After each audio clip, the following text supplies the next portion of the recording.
we're out here. This is the field where the magic happens. Benning Bites with Damon Benning.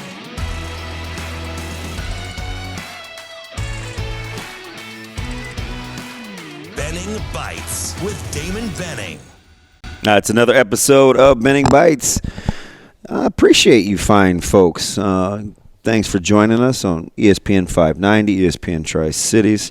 KFOR gets us not near long enough, 9 o'clock, but that's okay. We'll try to save some good stuff for last hour, that is. And Apple, Google, Spotify, Twitch, YouTube, Facebook. Did I get them all? I'm so social media savvy. You guys know me. Not. But anyway, fantastic show. It's always better coming off a win, and a lot of comments in our YouTube page and on social media with kind of these aha moments that we've talked about. You know, we went into that segment where I said, we're talking to Sam McEwen, this Nebraska football team is playing a lot like their coach, and that's what they want. And a lot of times you guys will ask me, what is it about Coach Rhule that you like so much? And there's lots, right? But there's this thing, like if I was going to make a roadmap to being a person, and I got to be realistic, right? And I'm not talking about monetary stuff because Lord knows I'd love his contract. But, he enjoys his family. I'd like to enjoy mine. He works hard. I enjoy working hard.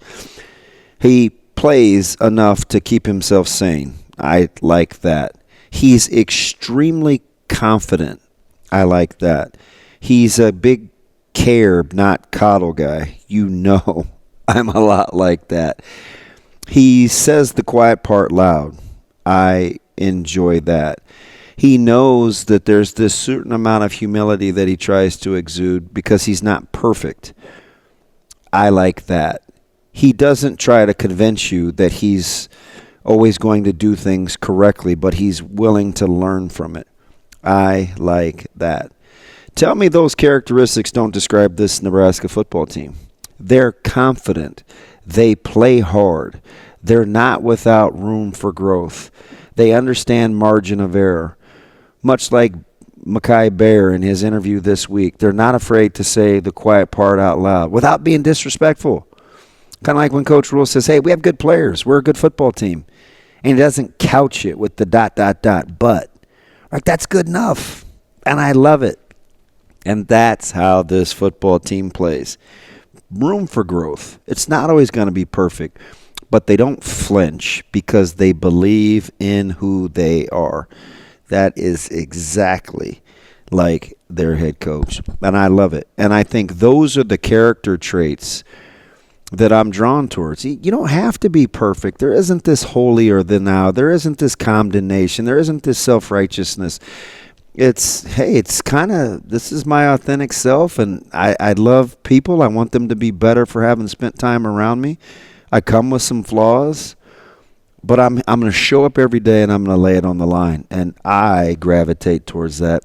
And you see this team start to play a lot like that, which leads me to kind of the conviction that he had. Because, during the postgame, he said, apparently we had a lot of penalties in the third quarter. See, I love that, right? Because he's letting you know, without letting you know, but kind of letting you know, this Big 12 officials, I don't think they can find me. He didn't make that an excuse. He just said the part that we were all thinking. And he's such a good speaker that he can say it that way and kind of move on, and it's not disrespectful, but it is what it is, right? And I was having this conversation with people that were, you're always defending Coach Sad, and did you see the third quarter and play calling? And I'm like, what are you guys talking about, right?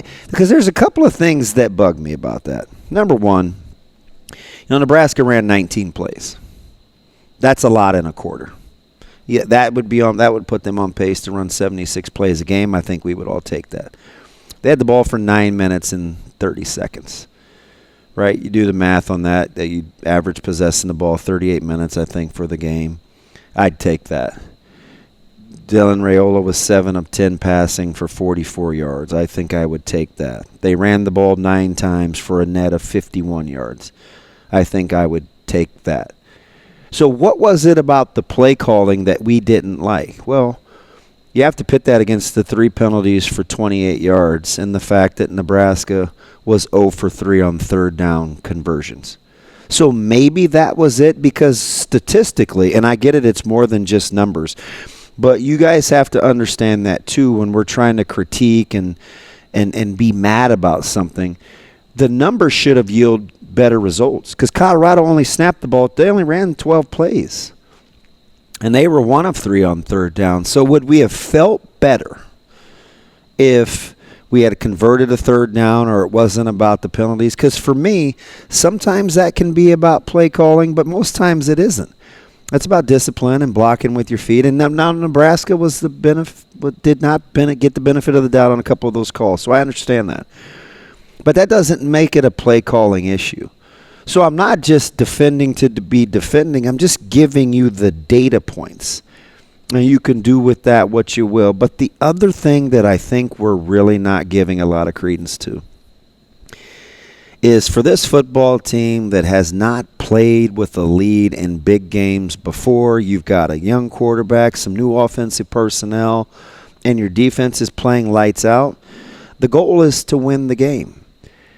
And I think calling plays and executing 4-minute drives and 6-minute drives where you just want to possess the football, you'd have to practice doing that. Unfortunately, you don't really get real-life application until it plays out in real games. And that's what we saw in the second half.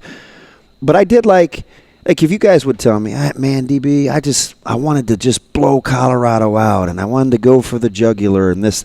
I can understand that.